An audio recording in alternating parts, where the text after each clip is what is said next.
ಸಹಾಯ ಹಸ್ತ ಚಾಚಲಾಗಿದೆ. ಮೈಸೂರು ಮೂಲಕ ವಯನಾಡಿಗೆ ಅಗತ್ಯವಿರುವ ವಸ್ತುಗಳನ್ನು ರವಾನೆ ಮಾಡಲಿಕ್ಕೆ ಮುಂದಾಗಲಾಗ್ತಾ ಇದೆ. ಅನ್ವೇಷಣೆ ಟ್ರಸ್ಟ್ ಸ್ವಯಂ ಸೇವಕರಿಂದ ಸ್ವಯಂ ಪ್ರೇರಿತರಾಗಿ ಸಹಾಯ ಹಸ್ತವನ್ನು ಚಾಚಲಾಗಿದೆ. 800 ಜನರಿಗೆ ಬೇಕಾಗುವಷ್ಟು ಅಗತ್ಯ ವಸ್ತುಗಳನ್ನು ಪೂರೈಕೆ ಮಾಡಲಾಗಿದೆ. ಮೈಸೂರಿನಿಂದ ವಯನಾಡಿಗೆ ಅಗತ್ಯ ವಸ್ತುಗಳ ಪೂರೈಕೆಯ ಹೊಣೆಯನ್ನ ಅನ್ವೇಷಣೆ ಟ್ರಸ್ಟ್ ಸ್ವಯಂ ಸೇವಕರಿಂದ ನಿರ್ವಹಿಸಲಾಗ್ತಾ ಇದೆ.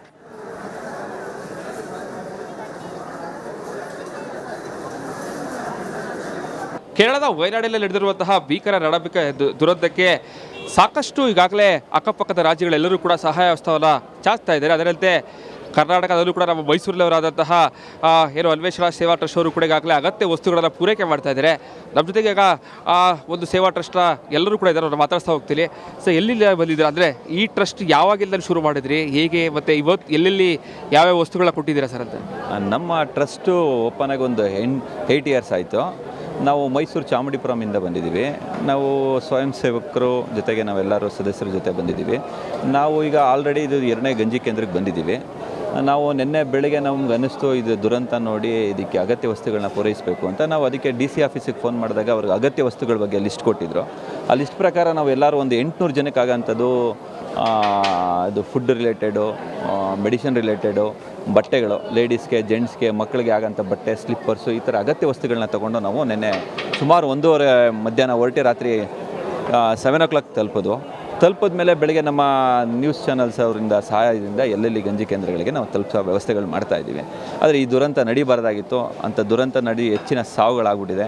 ನಾವು ಇಲ್ಲಿ ರೆಸ್ಕ್ಯೂಸ್ ಪ್ಲೇಸ್ಗೆ ಹೋಗ್ತಾ ಇದ್ದೀವಿ. ಈಗ ನಾವು ಸ್ವಯಂ ಸೇವಕರೆಲ್ಲ ಇಲ್ಲಿದ್ದು ಒಂದು ಸ್ವಲ್ಪ ವರ್ಕ್ ಮಾಡಬೇಕು ಅಂತ ಸರ್. ನೀವು ಕೂಡ ಭಾಳ ವರ್ಷಗಳಿಂದ ನೋಡ್ತಾ ಸಹಾಯ ಮಾಡ್ತಾ ಇರ್ತೀರಿ ಸರ್. ಇವೆಲ್ಲ ನೋಡ್ತಾರೆ ಏನು ಅನಿಸುತ್ತೆ ಸರ್? ಸರ್ ಏನು ಸರ್, ಯಾವುದು ಶಾಶ್ವತ ಅಲ್ಲ. ಯಾವ ಪ್ರಾಪರ್ಟಿನೂ ಇಲ್ಲ, ಯಾವ ಅಸೆಟ್ಸು ಏನೂ ಲಕ್ಸುರಿ ಏನೂ ಇಲ್ಲ. ಪಾಪ ಇದೆಲ್ಲ ಇಲ್ಲಿ ನಿನ್ನೆಯಿಂದ ನಾವು ಕತೆಗಳನ್ನ ಕೇಳ್ತಾ ಇದ್ದೀವಿ, ಕಣ್ಣಾರ ನೋಡ್ತಾ ಇದ್ದೀವಿ. ಡೆಡ್ ಬಾಡಿಗಳೆಲ್ಲೋ ತೇಲ್ಕೊಂಡು ಹೋಗಿದೆ ಬೇರೆ ಡಿಸ್ಟ್ರಿಕ್ಕೆಲ್ಲ.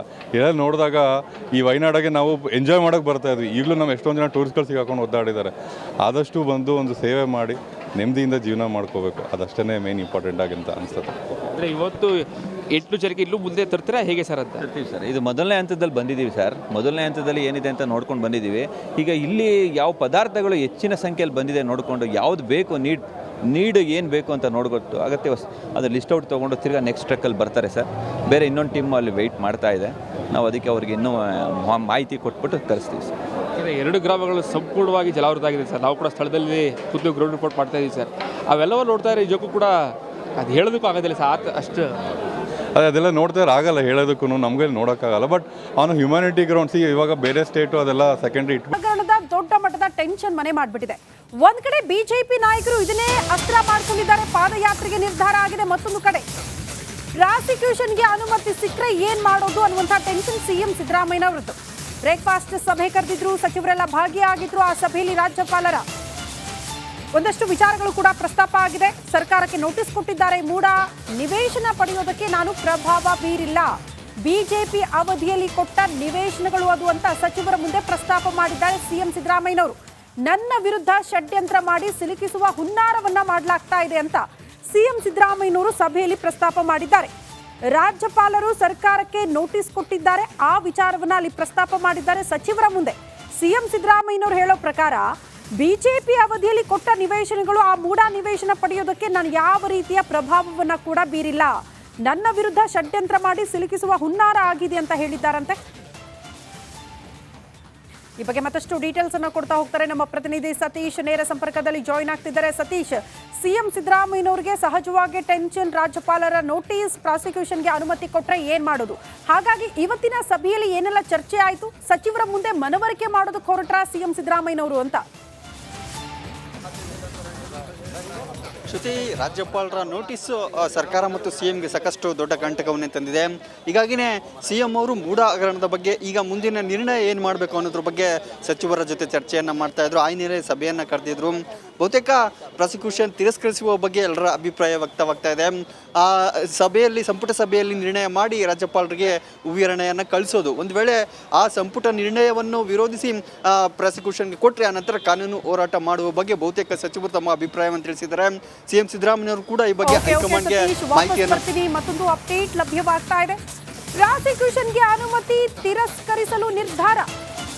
ಅನುಮತಿ ತಿರಸ್ಕರಿಸಿ ಕಾನೂನು ಹೋರಾಟಕ್ಕೆ ತೀರ್ಮಾನವಾಗಿದೆ ಅನ್ನೋದ್ರ ಡೀಟೇಲ್ ಸಿಗ್ತಾ ಇದೆ. ಕಾನೂನು ಹೋರಾಟವೇ ಸೂಕ್ತ ಅನ್ನುವಂಥ ತೀರ್ಮಾನ, ಜೊತೆಗೆ ಜನರ ಬಳಿ ಹೋಗೋ ಬಗ್ಗೆ ನಿರ್ಧಾರ ಕೂಡ ಆಗಿದೆಯಂತೆ. ಪ್ರಾಸಿಕ್ಯೂಷನ್ಗೆ ಅನುಮತಿ ಕೊಡೋದು ಬೇಡ, ಅದನ್ನ ತಿರಸ್ಕಾರ ಮಾಡುವಂತ ನಿರ್ಧಾರ, ಬದಲಾಗಿ ಕಾನೂನು ಹೋರಾಟ ಮಾಡೋಣ ಈ ವಿಚಾರಕ್ಕೆ ಸಂಬಂಧಪಟ್ಟಂತೆ, ಜೊತೆಗೆ ಜನರ ಬಳಿ ಹೋಗಿ ಇದನ್ನ ಮನವರಿಕೆ ಮಾಡುವಂತ ನಿರ್ಧಾರ ಆಗಿದೆ ಸಭೆಯಲ್ಲಿ ಅನ್ನೋದ್ರ ಡೀಟೇಲ್ಸ್ ಸಿಗ್ತಾ ಇದೆ. ಈ ಬಗ್ಗೆ ಮತ್ತಷ್ಟು ಡೀಟೇಲ್ಸ್ ಅನ್ನ ಕೊಡ್ತಾರೆ ನಮ್ಮ ಪ್ರತಿನಿಧಿ ಸತೀಶ್, ನೇರ ಸಂಪರ್ಕದಲ್ಲೇ ಇದ್ದಾರೆ. ಸತೀಶ್, ಈಗ ತಾನೇ ಒಂದು ಮೇಜರ್ ಅಪ್ಡೇಟ್ ಇದು, ಪ್ರಾಸಿಕ್ಯೂಷನ್ ಅನುಮತಿ ತಿರಸ್ಕಾರ ಮಾಡಿ ಜನರ ಬಳಿ ಹೋಗುದು, ಕಾನೂನು ಹೋರಾಟ ಮಾಡುವಂತಹ ನಿರ್ಧಾರ ಎಷ್ಟು ಪ್ರಾಮುಖ್ಯತೆ ಪಡೆದುಕೊಳ್ಳುತ್ತೆ ಅಂತ? ಯಾವುದೇ ಸರ್ಕಾರ ತನ್ನ ಮೇಲೆ ಆರೋಪ ಬಂದಾಗ ನೇರವಾಗಿ ಪ್ರಾಸಿಕ್ಯೂಷನ್ಗೆ ಅನುಮತಿ ಕೊಡೋದು ಬಹಳ ಕಡಿಮೆ. ಹೀಗಾಗಿನೇ ಈ ಹಿಂದೆ 2010ರಲ್ಲಿ ಯಡಿಯೂರಪ್ಪನವರ ಸರ್ಕಾರ ಕೂಡ ಇದೇ ರೀತಿಯ ಏನು ರಾಜ್ಯಪಾಲರ ನೋಟಿಸ್ಗೆ ಪ್ರಾಸಿಕ್ಯೂಷನ್ಗೆ ತಿರಸ್ಕಾರ ಮಾಡಿದ್ರು. ಸಚಿವ ಸಂಪುಟ ಸಭೆಯಲ್ಲಿ ನಿರ್ಣಯ ಮಾಡಿ ರಾಜ್ಯಪಾಲರಿಗೆ ಕಳಿಸಿದ್ರು. ಅದೇ ರೀತಿ CM ಸಿದ್ದರಾಮಯ್ಯವರು ಕೂಡ ನೋಟಿಸ್ಗೆ ಉತ್ತರವನ್ನು ಕೊಡ್ತಾರೆ ಮತ್ತು ಪ್ರಾಸಿಕ್ಯೂಷನ್ಗೆ ಅವಕಾಶ ನೀಡದಂತೆ ತಿರಸ್ಕಾರ ಮಾಡಿ ತಮ್ಮ ನಿರ್ಣಯವನ್ನು ಕಳಿಸ್ಬೋದು. ಬಹುತೇಕ ಆ ಬಗ್ಗೆ ನಿರ್ಣಯ ಆಗಿದೆ ಇವತ್ತಿನ ಸಭೆಯಲ್ಲಿ. ಆ ಬಗ್ಗೆ ಕ್ಯಾಬಿನೆಟ್ಟಲ್ಲಿ ಅಂತಿಮವಾಗಿ ಅಧಿಕೃತವಾಗಿ ಮುದ್ರೆಯನ್ನು ಒತ್ತಬೇಕಾಗುತ್ತೆ. ವಿರುದ್ಧ ನಿರ್ಣಯ ಅಂದರೆ ತಿರಸ್ಕರಿಸುವ ನಿರ್ಣಯವನ್ನು ಕ್ಯಾಬಿನೆಟ್ನಲ್ಲಿ ಮಾಡಬೇಕಾಗುತ್ತೆ. ಅದಕ್ಕೂ ಮುಂಚೆ CM ನಿವಾಸದಲ್ಲಿ ನಡೀತಿರುವ ಸಭೆಯಲ್ಲಿ ಬಹುತೇಕ ಸಚಿವರು ಈ ತೀರ್ಮಾನವನ್ನು ಕೈಗೊಂಡಿದ್ದಾರೆ. ಅದೇ ನಿರ್ಣಯವನ್ನು ತೆಗೆದುಕೊಳ್ಳಿಕ್ಕೆ ಸಭೆ ತೀರ್ಮಾನ ಮಾಡಿದೆ ಅಂತ ಹೇಳಲಾಗ್ತಾ ಇದೆ. ಜೊತೆಗೆ ಜನರ ಬಳಿ ಹೋಗೋದು, ಕಾನೂನು ಹೋರಾಟವನ್ನು ಮಾಡೋದು, ಒಂದು ವೇಳೆ ಸಂಪುಟ ನಿರ್ಣಯವನ್ನು ವಿರೋಧಿಸಿ ರಾಜ್ಯಪಾಲರು ತಮ್ಮ ಸಂವಿಧಾನಿಕ ಹುದ್ದೆಯ ಅಧಿಕಾರವನ್ನು ಬಳಸಿ ಪ್ರಾಸಿಕ್ಯೂಷನ್ಗೆ ಅವಕಾಶ ಕೊಟ್ಟರು ಕೂಡ ಆ ಕಾನೂನು ಹೋರಾಟವನ್ನು ಮಾಡೋಣ ಅನ್ನೋ ಒಂದು ಚರ್ಚೆ ಸಭೆಯಲ್ಲಿ ಆಗಿದೆ. ಬಹುತೇಕ ಕಾನೂನು ಸಲಹೆಗಾರರು ಮತ್ತು AG ಅವರು, ಅಡ್ವೊಕೇಟ್ ಅವರು ಈ ಸಲಹೆಗಳನ್ನು ನೀಡಿದ್ದಾರೆ. ಆ ನಿಟ್ಟಿನಲ್ಲೇ ಎಲ್ಲ ಸಚಿವರ ಅಭಿಪ್ರಾಯ ಕೂಡ ಅದೇ ಆಗಿದೆ.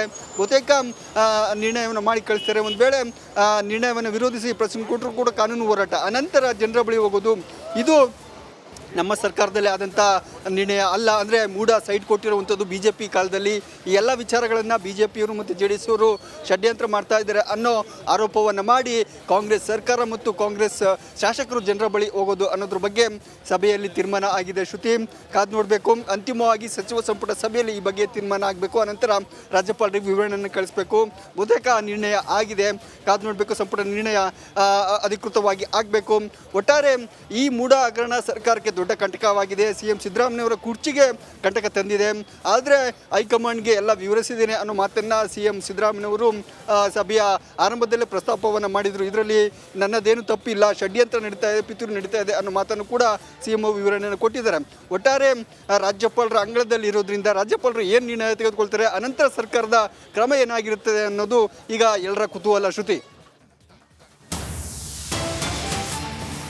ಸತೀಶ್, ವಾಪಸ್ ಬರ್ತೀನಿ. ಮತ್ತೊಂದು ಅಪ್ಡೇಟ್ ಲಭ್ಯವಾಗ್ತಾ ಇದೆ. ರಾಜ್ಯಪಾಲರು ಪ್ರಾಸಿಕ್ಯೂಷನ್ಗೆ ಕೊಡುತ್ತಾರೆ.